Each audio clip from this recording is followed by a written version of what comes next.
Hello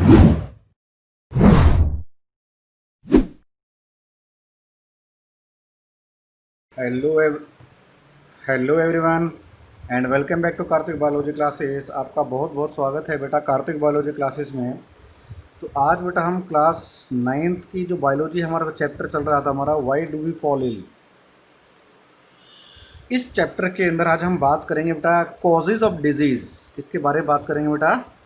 causes of disease. What are the causes of disease, इसके बारे में हम बात करेंगे। क्या कारण हो सकते हैं बीमार होने के, बीमारी होने के। ठीक है, इनके बारे में बात करेंगे, डिटेल में बात करेंगे कि what are the causes, different causes कौन कौन से हैं, डिफरेंट कारण कौन कौन से हैं, जिसकी मदद से क्या है हम ये जान पाएंगे कि बीमारियां क्यों होती हैं, क्या कारण है बीमारियां होने का। ठीक है, इसके बारे में बेटा हम बात कर पाएंगे आज। तो आइए स्टार्ट करते हैं बिना किसी देरी के बेटा कि what are the causes of disease. ठीक है बेटा, तो कॉजेज़ की बात करें तो सबसे पहले हम बात करेंगे कि इसकी परिभाषा क्या है। कॉजेज ऑफ डिजीज़ की परिभाषा क्या है, डेफिनेशन क्या है, क्या कहती है? भाई एक ऐसा पदार्थ, एनी सब्सटेंस जो क्या करता है, बीमारी कॉज करता है। वो बीमारी कब कॉज होगी बेटा? जब किसी चीज़ की अधिकता ज़्यादा होगी, ज़्यादा हो जाएगा, या उसकी कमी हो जाएगी, या वो बिल्कुल एब्सेंस मतलब होगा ही नहीं वो, जिसके कारण क्या है वो कोई पर्टिकुलर इंसान है उसके अंदर क्या होती है, डिजीज़ हो जाती है, बीमारी हो जाती है, बीमार हो जाता है। यानी कि किसी एक ऐसी चीज़ की प्रेजेंस के कारण, कोई ऐसी चीज़ उसकी बॉडी के अंदर प्रेजेंट है। ठीक है, बाहर की कोई चीज़, ऐसी चीज़ प्रेजेंट है जो क्या करती है, उसकी बॉडी के जितने भी फंक्शंस हैं उसको काम करने में क्या करती है, उसको प्रॉब्लम क्रिएट करती है। या फिर कुछ ऐसी चीज़ उसकी बॉडी के अंदर है जो ज़्यादा मात्रा में है, या उसकी कमी है, या वो है ही नहीं, जिसके चलते उसके अंदर क्या कुछ एक प्रकार की क्या उधर डिफॉर्मिटीज़ आया थी उस इंसान के अंदर। क्योंकि एनिमल की बात करें, ह्यूमन बींग्स की बात करो, किसी की बात करो बेटा, तो उनकी बॉडी के अंदर क्या है कि बॉडी क्या है, डिसफंक्शन करना स्टार्ट कर जाती है। ठीक है, तो वही जो कंडीशन होती है उसे कहते हैं डिजीज़। और ये जो सब्सटेंस है जो क्या करता है, रिस्पॉन्सिबल है किसके लिए, डिजीज़ कॉज करने के लिए, उसे हम कहते हैं डिजीज़ एजेंट। क्या कहते हैं? डिजीज़ एजेंट कहते हैं। यहाँ तक बात समझ में आ गई होगी आपको कि ठीक है बेटा कि कॉजेज़ ऑफ डिजीज़ क्या है, इसके बारे में बात करें। तो सबसे पहले हम बात करेंगे ऐसा कौन सा जो पदार्थ है, ऐसी कौन सी चीज़ें हैं जो किसी इंसान को बीमार कर देती हैं। ठीक है, ऐसी कुछ चीज़ें होती हैं जो हमारी बॉडी में प्रेजेंट होती है। ठीक है, बाहर से भी आ सकती है, हमारी बॉडी के अंदर भी प्रेजेंट हो सकती है, जिसकी अधिकता होने के कारण, कमी होने के कारण, या ना होने के कारण क्या है, हमारे बॉडी क्या है, एबनॉर्मली बिहेव करने लग जाती है। उसी कंडीशन को ही कहते हैं, डिजीज़ कहते हैं। और ऐसे पदार्थ जो क्या है इस कंडीशन के लिए जिम्मेवार होते हैं, रिस्पॉन्सिबल होते हैं, उन्हें हम क्या कहते हैं, डिजीज़ एजेंट कहते हैं। ठीक है, तो भाई ऐसे कौन कौन से एजेंट, ठीक है, ये इस प्रकार के जो एजेंट होते हैं मतलब एजेंट भी क्या होते हैं, काफ़ी डिफरेंट टाइप्स के होते हैं। मेनली इसको क्या दो डिफरेंट टाइप्स कैटेगरी में पढ़ेंगे हम, कौन कौन से, प्राइमरी एंड इमीडिएट कॉजेज, और दूसरा हमारा क्या, कंट्रीब्यूटिव कॉजेज। ठीक है, तो दो प्रकार के हमारे एजेंट होते हैं बेटा, कौन कौन से, किसके, जो डिजीज़ के लिए, बीमार करने के लिए रिस्पॉन्सिबल, बीमारी पैदा करने के लिए रिस्पॉन्सिबल होते हैं। पहला हमारा कौन सा है, प्राइमरी और इंटरमीडिएट कॉज होता है, या इमीडिएट कॉज होता है। और एक हमारा क्या है, कंट्रीब्यूटिव कॉज होता है। ठीक है, तो पहले हम बात करते हैं प्राइमरी और इमीडिएट कॉज की। प्राइमरी और इमीडिएट कॉज का मतलब है जो क्या करता है, एकदम से क्या है, बीमार कर देता है। ठीक है, उसके चीज़ के प्रेजेंट होने के कारण, उसके बॉडी के अंदर आने के कारण क्या, आते ही क्या है, बॉडी के अंदर क्या बीमारी स्टार्ट हो जाती है। तो ये जो होते हैं कहलाते हैं हमारे प्राइमरी और इमीडिएट कॉज।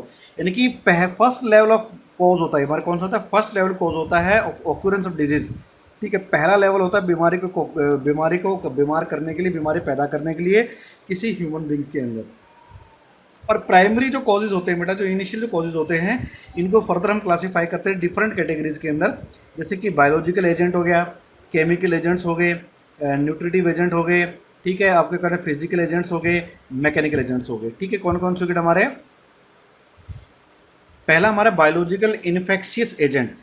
ठीक है, बायोलॉजिकल इन्फेक्शियस एजेंट का मतलब है पैथोजेंस की बात हो रही है बेटा, किसकी बात हो रही है, पैथोजेंस की बात हो रही है। ऐसे माइक्रो ऑर्गेनिजम्स जो क्या करते हैं बेटा, डिजीज़ कॉज करते हैं, जो क्या करते हैं, डिजीज़ कॉज करते हैं।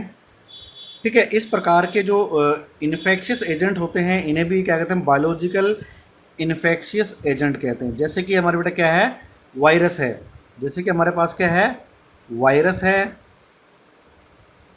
ठीक है, बैक्टीरिया है, वायरस है, बैक्टीरिया है, बैक्टीरिया के अलावा हमारे पास क्या है, प्रोटोजोआ है, ठीक है, प्रोटोजोआ है, फंगस है, ठीक है, फंगस है। ये सारे सारे क्या है बेटा, these are the agents, these are the agents, biological agents होते हैं जो क्या करते हैं, किसी स्वस्थ इंसान को बीमार करने का काम करते हैं। इनके ये अगर ये बॉडी के अंदर एंटर कर जाएँ तो इनके एंटर करने के कारण, बॉडी के अंदर जाने के कारण बॉडी के क्या है, क्या होती है, कुछ ऑर्गन जहाँ पर ये मेनली इम्पैक्ट होता है इनका, उनको क्या करते हैं, अफेक्ट करते हैं, ठीक है। नेक्स्ट हमारे पास है केमिकल एजेंट।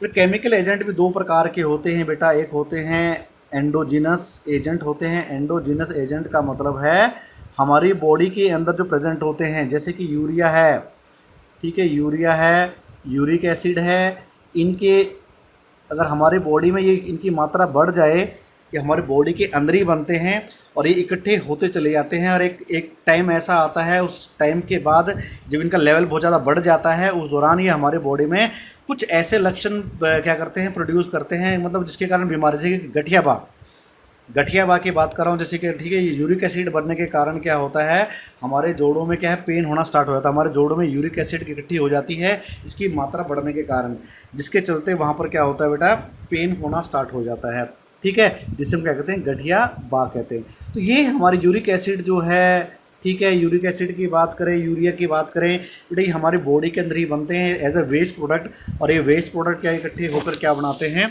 हमारे जैसे कि यूरिक एसिड एग्जांपल लिया मैंने, इकट्ठा होकर क्या बनाते हैं, हमारे जोड़ों में इकट्ठा हो जाता है, जिसके चलते वहाँ पर क्या होता है, यूरिक एसिड की मात्रा बढ़ जाती है, जिससे एक बीमारी होती है जिससे कहते हैं गोट, क्या कहते हैं, गोट की बीमारी कहते हैं, क्या कहते हैं, गोट की बीमारी, गठियाबा जिसे कहते हैं, क्या कहते हैं, गठियाबा कहते हैं, ठीक है बेटा, बात समझ में आ रही है। तो केमिकल एजेंट की बात हो रही थी हमारी।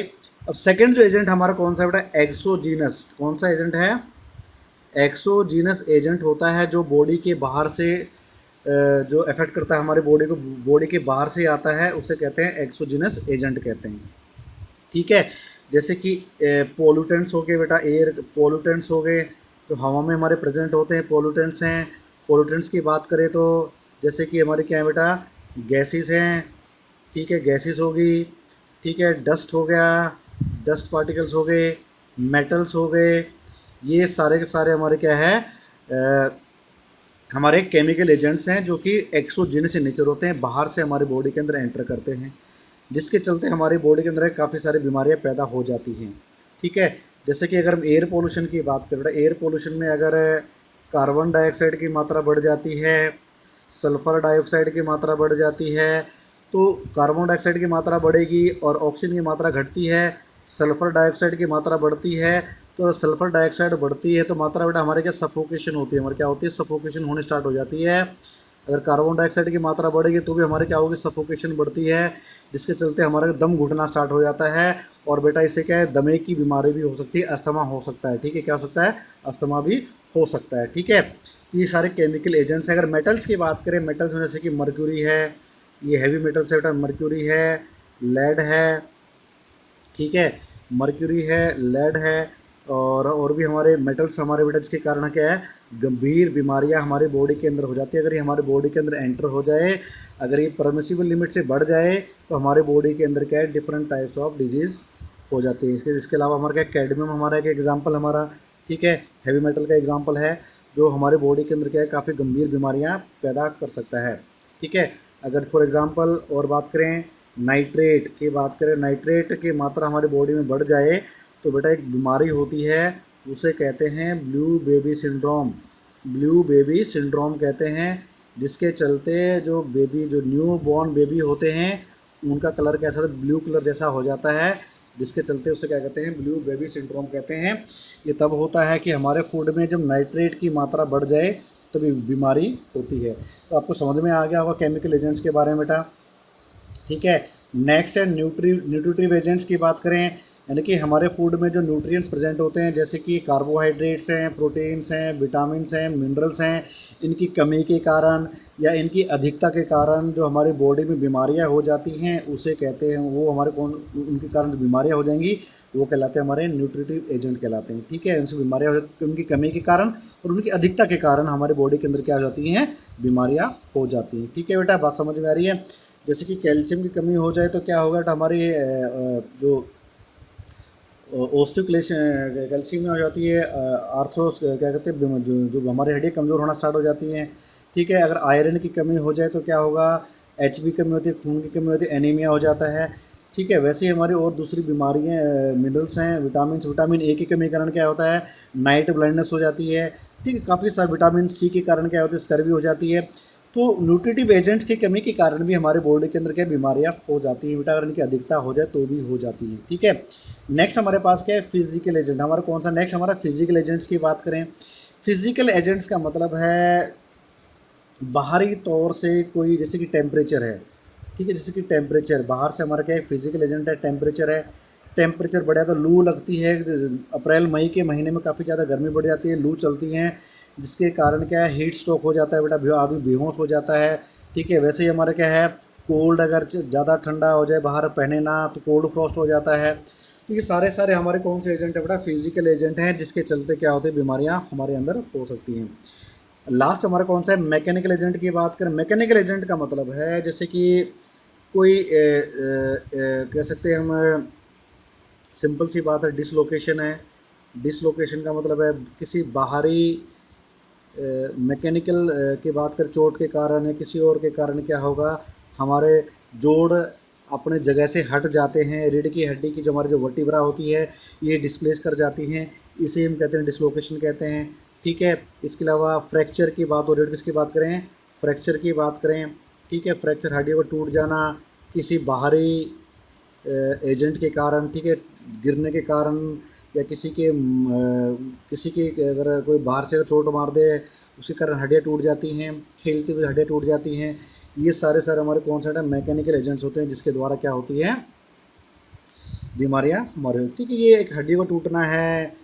ठीक है, डिसलोकेशन होना किसका बेटा, आपका जो वर्टिब्रा है, जोड़ों के जॉइंट्स का डिस्प्लेस कर जाना है। ये सारे सारे क्या है, मैकेनिकल एजेंट्स के अंदर आते हैं। ठीक है बेटा, तो अब हम बात करते हैं बेटा कुछ बायोलॉजिकल एजेंट्स की बात करेंगे, जिसके कारण क्या है, हमारा जो बीमारियां हो जाती हैं। प्राइमरी जो हमारे एजेंट हैं, पैथोजन हैं, ये ऐसे कौन कौन से पैथोजन हैं और कौन कौन सी बीमारी ये करते हैं, उसके बारे में बात करते हैं। ठीक है, तो सबसे पहला हमारा क्या बीमारी, टीबी है बेटा। टीबी होती है माइकोबैक्टीरियम ट्यूबरकुला, ये हमारी बैक्टीरियल डिजीज़ है, बैक्टीरिया के कारण होती है। तो ये इंपॉर्टेंट है, सारी बीमारी को आपको याद होना चाहिए, कंपटीशन के पॉइंट ऑफ व्यू से काफ़ी इंपॉर्टेंट है। टीबी किससे होती है, माइकोबैक्टीरियम ट्यूबरकुलाई से होती है। डिप्थीरिया की बात करें किससे होता है, कॉर्निबैक्टीरियम डिप्थीरिया से होता है बेटा।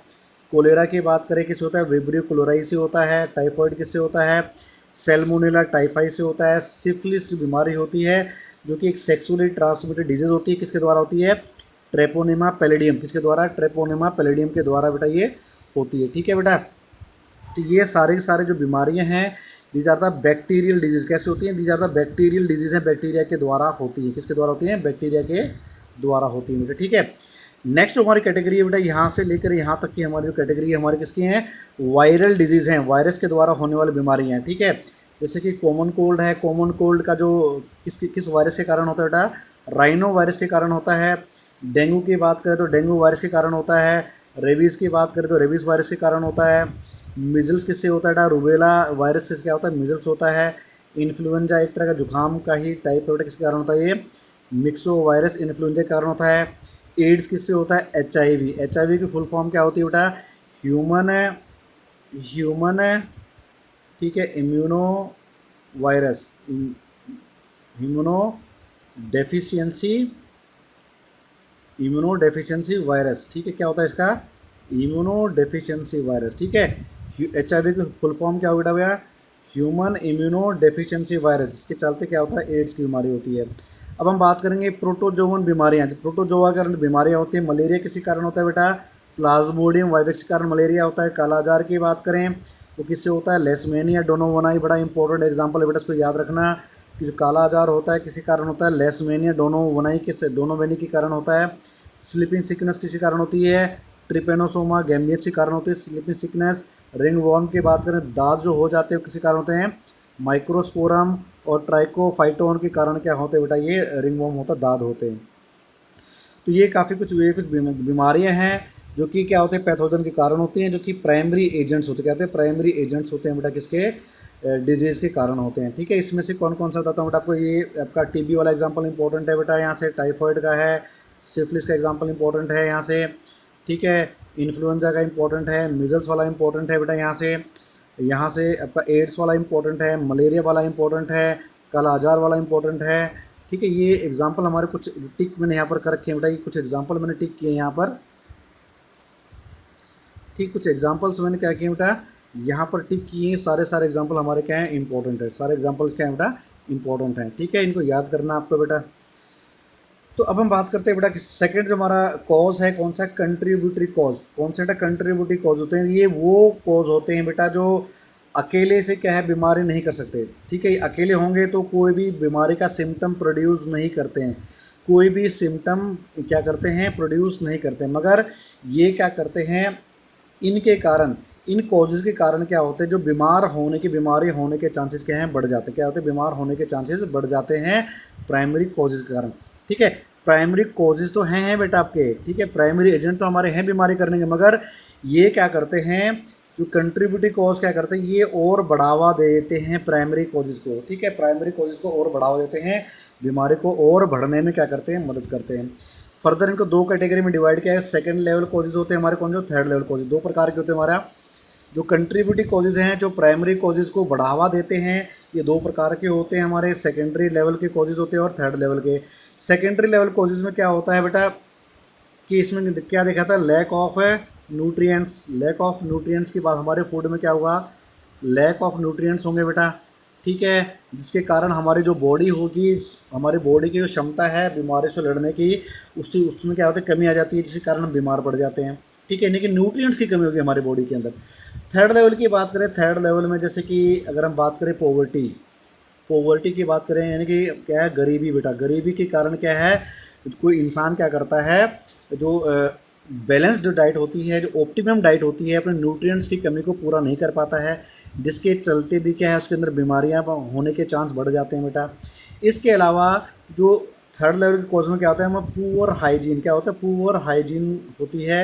यानी कि जो बेचारे गरीब होते हैं बेटा, ये वो इंसान या फिर ऐसे इंसान जो अपने हाइजीन को, अपने साफ़ सफाई को क्या है, ध्यान नहीं रखते हैं, जिसके चलते भी क्या बीमारियां हो जाती हैं, बीमारी को बढ़ावा मिलता है। क्या मतलब, बीमारी को बढ़ावा मिलता है। फॉर एग्ज़ाम्पल जैसे कि मलेरिया की बात करें, मलेरिया बेटा किसके के द्वारा फैलाया जाता है, मलेरिया जो जो होता है एनोफिलिस, जो मादा एनोफिलिस होती है, फीमेल एनोफिलिस होती है, इसके द्वारा क्या फैलाया जाता है। मच्छर है बेटा, अगर मच्छर की बात करें तो कहाँ पनपता है, पानी में पनपता है। अगर हम अपने आसपास गंदे पानी को पानी को इकट्ठा नहीं होने देंगे, साफ़ सफाई रखेंगे, तो बेटा ये मलेरिया की बीमारी भी क्या है, नहीं फैलेगी। तो यही मैं कह रहा था, पुअर हाइजीन की बात करें, या फिर हाँ बात करें अपनी बॉडी का साफ़ सफाई को ना रखना। ठीक है, नहा समय पर नहाना नहीं है, समय पे भाई अपना बॉडी को क्लीन नहीं करना है, जिसके चलते काफ़ी सारे बीमारियां हमारी बॉडी में हो जाती हैं। जैसे कि बात करें फंगस की जो डिजीज़ है, दाद हो जाते हैं, खुजली हो जाती है बॉडी के ऊपर, तो होती किस लिए, कि हम प्रॉपर तरीके से साफ़ सफाई नहीं रखते हैं। ठीक है बेटा, तो दीज आर द कौन से कॉजेज हो गए, contributive causes, second level causes and third level of causes. ठीक है बेटा, अब हम बात करते हैं किसके बारे में, हम उन फैक्टर के बारे में बात करेंगे जिसके द्वारा बीमारियां फैलती हैं एक पर्सन से दूसरे पर्सन में। ठीक है, यानी कि हम बात कर रहे हैं means of spread of disease, बीमारियां कैसे फैलती है बेटा। दो तरीके से बीमारियां फैलती हैं। एक हमारा कौन सा है, डायरेक्ट कॉन्टैक्ट, हमारे कौन सा डायरेक्ट कॉन्टैक्ट है, दूसरा हमारा कौन सा है बेटा, इनडायरेक्ट कॉन्टैक्ट है। इन दो तरीक़ों से क्या होती है, बीमारियां फैलती हैं एक स्वच्छ इंसान से, एक बीमार इंसान से एक स्वच्छ इंसान के कारण। ठीक है, डायरेक्ट कांटेक्ट में कैसा होता है बेटा, जैसे कि फिजिकल कांटेक्ट आना। ठीक है, फिजिकल कांटेक्ट के थ्रू, इसमें क्या है भाई, थ्रू किसिंग, भाई किसिंग के थ्रू होता है, थ्रू सेक्सुअल ट्रांसफ़र के, सेक्सुअल एक्टिविटीज़ के कारण जो क्या होता है, ट्रांसफ़र होती है बीमारियाँ। ठीक है, सॉइल के कांटेक्ट में आने के कारण जो बीमारियाँ होती हैं। ठीक है, तो कौन कौन सी बेटा, हमारा फिजिकल कांटेक्ट के थ्रू, जैसे कि किसिंग के थ्रू है, सेक्सुअल कांटेक्ट के थ्रू है। ठीक है, दूसरा सॉइल के कांटेक्ट में आने के थ्रू है, किसके कारण, सॉइल कांटेक्ट में आने के कारण जो बीमारियां होती हैं वो हमारे कौन से डायरेक्ट कांटेक्ट है। ट्रांसप्लासेंटली मदर से अपने होने वाले बच्चे के अंदर बीमारियां जो ट्रांसफ़र हो सकती हैं, वो सारे के सारे हमारे किसके अंदर आती हैं, डायरेक्ट कॉन्टैक्ट के अंदर आती है। किसके अंदर, डायरेक्ट कॉन्टैक्ट के अंदर आती हैं। ठीक है, इनडायरेक्ट कॉन्टैक्ट की बात करें तो भाई वो किस, जैसे कि हमारा अगर इनडायरेक्ट कॉन्टैक्ट की बात करें तो इनडायरेक्ट कॉन्टैक्ट में बाई एयर, हवा के द्वारा जो बीमारी फैलाई जाती हैं। ठीक है, कंटेमिनेटेड फूड के द्वारा, कंटेमिनेटेड फूड के द्वारा, ठीक है, फूड के अंदर जो हम भोजन खाते हैं उसके अंदर कोई बीमारी करने वाला जीव प्रेजेंट है, उसके द्वारा जो डिजीज़ फैलाई जाती है उसे कहते हैं इनडायरेक्ट, इनडायरेक्ट कॉन्टैक्ट कहते हैं। ठीक है, मॉस्किटो के द्वारा, ठीक है, यानी कि वेक्टर के द्वारा। ठीक है, ये तो हमारा हो गया वेक्टर, ऐसा जीव जो बीमारी को कैरी करता है उसे वेक्टर कहते हैं। और ये हमारे क्या है, फूड की बात करें यहाँ पर क्या है, व्हीकल। ठीक है, हमारा क्या है, व्हीकल, व्हीकल जनरेटेड डिजीज़। ठीक है, व्हीकल के द्वारा, यानी कि फूड एक तरह का क्या व्हीकल है जिसके अंदर क्या है, disease causing micro organism present है। मॉस्किटो के द्वारा ये वेक्टर है, ऐसे जीव जो क्या करते हैं, बीमारी करने वाले पैथोजन को अपने बॉडी के अंदर कैरी करते हैं, ट्रांसफ़र करने का काम करते हैं, उन्हें हम वेक्टर कहते हैं। ठीक है, तो किसके द्वारा, मॉस्किटो के द्वारा, या फिर, ठीक है, बात समझ में आ रही बेटा, ये तो हो गया हमारे किसके, इनडायरेक्ट कॉन्टैक्ट। डायरेक्ट कॉन्टैक्ट की में एक कारण और है हमारा, कौन सा है, वो एक जो हमारा एनिमल बाइट, कौन सा हो गया हमारा, एनिमल बाइट। एनिमल्स के द्वारा कुत्ता जो काट लेता है बेटा, रेबीज़ की बीमारी हो जाती है। क्या होती है, कुत्ते के काटने से क्या होते हैं, एनिमल के बाइट के कारण क्या होती है, रेबीज़ की बीमारी फैलने का खतरा बढ़ जाता है। ठीक है, तो ये भी एक डायरेक्ट कॉन्टैक्ट का मेथड है जिसके थ्रू क्या बीमारियाँ फैल सकती हैं। तो दोबारा आपको बताता हूँ बेटा, दो मेथड हमारे, direct contact and indirect contact. Direct contact का मतलब है किसी बीमार पर्सन के डायरेक्टली कांटेक्ट में आ जाना, हैंड शेकिंग के द्वारा, हाथ मिलाने के कारण, ठीक है, किसिंग के कारण है, सेक्सुअल कांटेक्ट के कारण है, कुत्ते के काटने के कारण है, ठीक है, सॉइल के कांटेक्ट में आने के कारण है। क्यों हम डायरेक्ट कांटेक्ट में आ रहे हैं, ये सारे कारण हमारे कौन से हैं, डायरेक्ट कांटेक्ट के हमारे एग्जाम्पल्स हैं जिसके द्वारा बीमारियाँ फैलती हैं, एक अनहेल्दी पर्सन से एक इन्फेक्टेड पर्सन से नॉन इन्फेक्टेड पर्सन के अंदर। ठीक है, इनडायरेक्ट पर्सन में क्या था, फूड की मदद से, मॉस्किटो के काटने से, ठीक है, और हमारा क्या है, एयर के द्वारा, वाटर के द्वारा, ठीक है, एयर के द्वारा, वाटर के द्वारा, ये सारे हमारे किस में आते हैं, इनडायरेक्ट कॉन्टैक्ट में आते हैं। ठीक है, अब एयर के द्वारा ट्रांसमिशन कैसे होता है, तो यहाँ राइट साइड में फिगर देख पा रहे हो, यहाँ पर एक आदमी क्या है, थूक रहा है, खांस रहा है। थूकने और खांसने के कारण क्या हुआ, एयर में क्या हुआ, छोटे छोटे ड्रॉपलेट्स हमारे क्या हैं, एयर में पहुँच जाते हैं, तो उसके थूक के और उससे कह सकते हो सलाइवा के, और उस थूक के अंदर, सलाइवा के अंदर क्या होते हैं, काफ़ी सारे हज़ारों, लगभग 40,000 के लगभग क्या होते हैं, एक छींक, अगर कोई इंसान छींकता है उस छींक के अंदर 40,000 क्या होते हैं, ड्रॉपलेट्स होते हैं, छोटे छोटे ड्रॉपलेट्स होते हैं जो हवा में मिल जाती हैं, और वो हवा के द्वारा कहाँ पहुँच जाते हैं बेटा, एक हेल्दी पर्सन के पास पहुँच जाते हैं। अगर उसकी इम्यूनिटी कमज़ोर होगी तो क्या है, वो उसके अंदर हवा के द्वारा उसके बॉडी के अंदर एंटर कर जाएंगे और उसके अंदर क्या है, बीमारी पैदा कर देंगे। ठीक है, तो इसमें होता कैसे बेटा, जो लार्ज ड्रॉपलेट्स होते हैं बेटा, लार्ज ड्रॉपलेट्स क्या होते हैं, वो इतने भारी होते हैं कि एयर के अंदर क्या है, ट्रैवल नहीं कर पाते हैं और वो ग्राउंड के ऊपर बैठ जाते हैं, जिसकी ग्राउंड के ऊपर जाके बैठ जाते हैं। 2 मीटर तक, मैक्सिमम क्या 2 मीटर तक क्या वो जा सकते हैं। जो लाइटर होते हैं, जो हवा में हल्के, जो हल्के थूक के कण होते हैं, वो 4 मीटर, इवन 6 मीटर तक भी क्या ट्रैवल कर सकते हैं हवा के अंदर। ठीक है, तो इस एयर के द्वारा जो बीमारी फैलती कहाँ पर, जनरली कहाँ पर फैली जाती है बेटा, जो पुअरली वेंटिलेटेड जो एरियाज़ होते हैं, जहाँ पर हवा का क्या होता है, हवादार कमरे नहीं होते, जहाँ पर जैसे बंद कमरा हो गया, यहाँ पर वेंटिलेशन नहीं है, हवा बाहर से ना अंदर आ पा रही है, अंदर से बाहर जा पा रही है, तो ऐसे कमरों के अंदर क्या है, एयर के द्वारा कंटेमिनेशन फैलता है। ठीक है, बात समझ में आ रही बेटा, कंटेमिनेशन क्या करता है बेटा, फैलता है। तो यहाँ पर एक बेटा आपको आपको फ्लो चार्ट नज़र आ रहा है कि डायग्राम नज़र आ रहा है आपको, तो modes of spread, transmission of disease कैसे होती हैं, बीमारियाँ कैसे फैलती हैं। ठीक है, वाटर बॉर्न होते हैं पानी के द्वारा, फूड के द्वारा, फिजिकल कांटेक्ट के द्वारा, ब्लड टू ब्लड कांटेक्ट के द्वारा, वेक्टर बोन हो गया, एयर बोन हो गया। इसमें से हमारी कौन सी बेटा, जो फिजिकल कांटेक्ट वाले जो हमारी क्या हैं बीमारियां हैं, ये डायरेक्ट कांटेक्ट वाली हैं। बाकी जितनी सारी बची हमारी ये वाटर बोन होगी, एयर बोन होगी, वेक्टर बोन होगी, ब्लड टू ब्लड कांटेक्ट हो गया और फूड बोन होगी। ये सारे हमारी कैसी हैं, इनडायरेक्ट कांटेक्ट वाली हमारी क्या बेटा बीमारियाँ हैं। ठीक है, तो एयरबोर्न, अब बात करेंगे एयरबोर्न बीमारी कौन कौन सी, हवा के द्वारा फैलने वाली बीमारी कौन कौन सी होती हैं। पहले हमारी क्या, कॉमन कोल्ड है, निमोनिया है, ट्यूबरक्लोसिस, टीबी है, कॉमन कोल्ड है, निमोनिया, ये सारे हवा के द्वारा फैलने वाली बीमारियां होती हैं। पानी के द्वारा कौन सी बीमारियां फैलती हैं बेटा, कोलेरा है और एमोबियासिस है। ठीक, कोलेरा है, एमोबियासिस है। ये हमारे क्या है, पानी के द्वारा फैलने वाली बीमारियां हैं। इसके अलावा जो वॉर्म्स, ठीक है, वॉर्म्स की बात करें, जो कीड़े हो पेट में हो जाते हैं बेटा, ये भी क्या है, पानी के द्वारा फैलाए जा सकते हैं, पानी के द्वारा फैलाए जा सकते हैं, फूड के द्वारा फैलाए जा सकते हैं। ठीक है, नेक्स्ट हमारा क्या, सेक्सुअली ट्रांसमिटेड डिजीज, जो थ्रू सेक्सुअल कॉन्टैक्ट के थ्रू क्या होते हैं, जो ट्रांसमिट होते हैं बीमारी, जैसे कि एग्जाम्पल हो गया हमारा सिफिलिस हो गया, एड्स हो गया हमारा। वेक्टर के द्वारा, किसी पैथोजन के द्वारा, किसी जीव के द्वारा, जैसे कि एनोफिलस मॉस्किटो के द्वारा क्या फैलाया जाता है, मलेरिया फैलाया जाता है। एडीज़ के द्वारा क्या फैलाया जाता है बेटा, डेंगू फैलाया जाता है। एडीज़ के द्वारा क्या फैलाया जाता है, डेंगू फैलाया जाता है। तो ये हमारी कुछ बीमारियां हैं जो कि किसी एजेंट के द्वारा फैलाई जाती है, एयर के कारण फैलाई जाती है हमारी। ठीक है, किसी कारण बेटा, कोई हमारा एजेंट कौन सा है, एयरबोर्न एजेंट हो गया, एयरबोर्न, वाटरबोर्न हो गया, ठीक है, सेक्सुअली ट्रांसमिटेड हो गए थ्रू वेक्टर हो गए हमारे।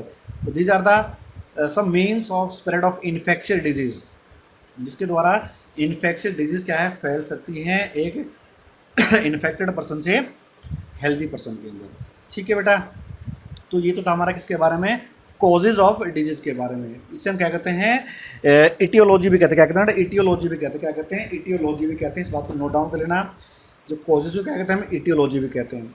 ठीक है, ये तो था हमारा आज के लेक्चर के बारे में, कॉजेज ऑफ डिजीज़ के बारे में। तो आज के लिए बस इतना ही बेटा, बने रहिए मेरे साथ कार्तिक बायोलॉजी क्लासेस में। ठीक है, नेक्स्ट लेक्चर में फिर मिलेंगे आपके साथ एक नए लेक्चर के साथ, एक नए टॉपिक के साथ और एक नए जोश के साथ। तब तक बने रहिए मेरे साथ कार्तिक बायोलॉजी क्लासेस में। आपका दिन क्या हो बेटा, शुभ हो।